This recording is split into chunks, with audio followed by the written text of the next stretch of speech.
Bom dia, Dr. Cássio. Nós estamos hoje aqui com o Dr. Cássio falando a respeito de arbitragem. Ele já nos falou num outro vídeo sobre a definição da arbitragem, né, Dr. Cássio? Um resumo bem breve do que é a definição da arbitragem, doutor. É um meio alternativo de solução de conflitos. Alternativo a quê? Ao judiciário, onde as partes de comum acordo elegem uma Câmara ou um indivíduo, um terceiro, o árbitro, para solucionar o seu conflito sem a necessidade da intervenção do judiciário. Muito bacana. Quais são as vantagens de usar a arbitragem quando eu comparo com o poder judiciário tradicional? Vicente, essa é uma pergunta muito importante e recorrente.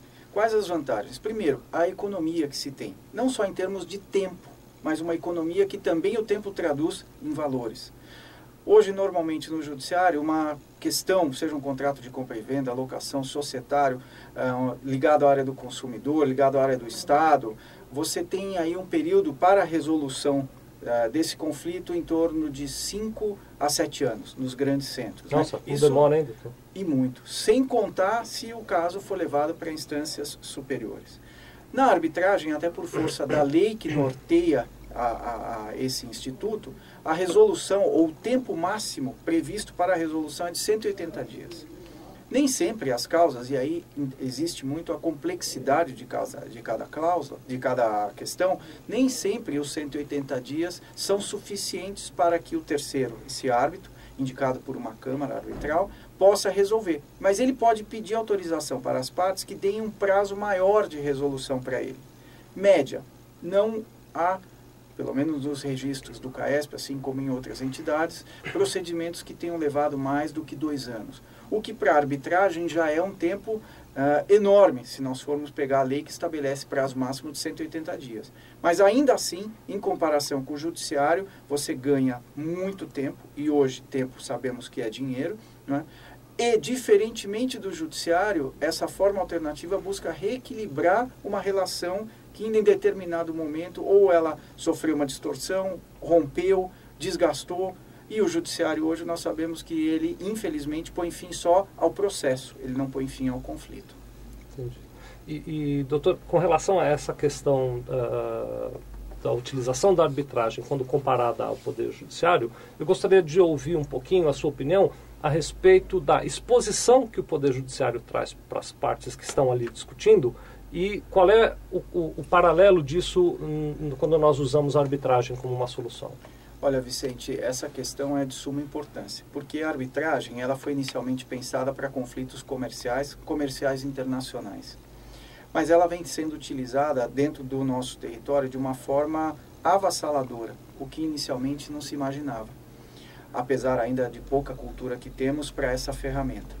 Mas a grande vantagem é a que você colocou, principalmente quando nós temos sociedades, grandes corporações litigando, ou seja, discutindo termos, cláusulas, situações contratuais. Nem sempre essas instituições querem ver o seu nome ou aquela questão que está sendo discutida tendo a publicidade que no judiciário hoje é o que impera, ou seja, todos os processos, salvo aqueles que a própria justiça classifica como de segredo de justiça, eles são públicos. Ou seja, qualquer um pode ter acesso a ele. E a qualquer um, eu digo, inclusive os jornais. Né? Não que na arbitragem vá ser resolvido algo que não seja legal. Não, não é esse o espírito. É que muitas vezes são fórmulas, são estratégias de mercado, são situações societárias de grupos e que, caso isso venha a ser de domínio público, o próprio grupo vai sofrer, principalmente quando com ações na bolsa e outras estratégias de mercado, prejuízos enormes, que sempre são traduzidos como prejuízos financeiros ou econômicos. Então, o sigilo na arbitragem, ele existe entre o árbitro, ou os árbitros, que podemos ter aí um tribunal, né, 3 árbitros ou mais, e as partes. Entendi. Então, deixa eu ver se eu compreendi bem esse conceito. Se eu tenho um desentendimento qualquer, eu tenho um contrato aqui com o Felipe, e nós dois temos uma divergência em relação ao conteúdo daquele contrato. Se nós usamos a justiça pública, quando alguém tirar uma certidão por aí para descobrir se há algum processo no qual eu estou envolvido, aparecerá que, olha, há sim um processo que ele tem, que está correndo em tal vara contra tal pessoa e que discute tal assunto.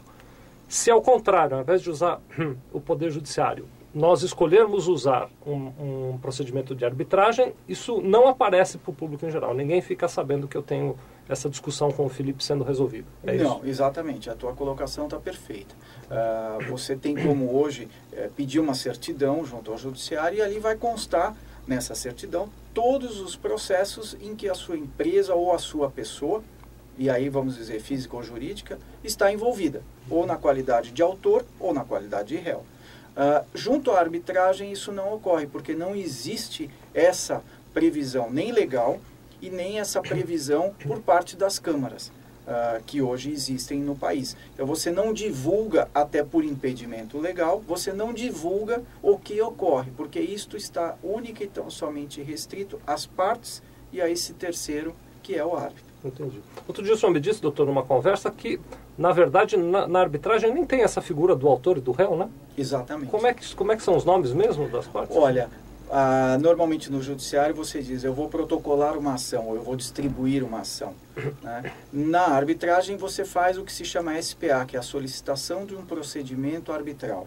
E no nosso site, inclusive, consta, aquele que agora nos assiste pode, se for o caso, entrar e facilmente ter acesso a essa solicitação. Eu vou lhe pedir licença, o Felipe vai colocar, o doutor estava falando, o Felipe já até pôs o endereço onde as pessoas podem acessar essa solicitação de procedimento arbitral para tirar a curiosidade de como é que funciona, né?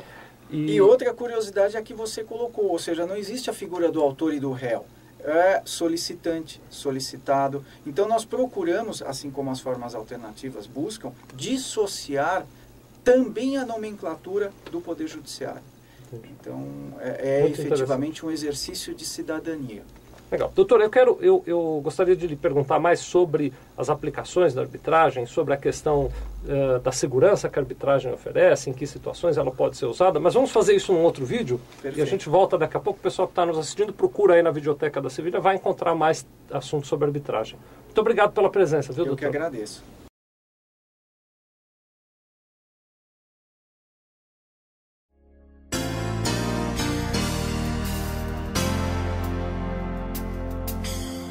Sevilha Contabilidade. Nós vendemos tranquilidade.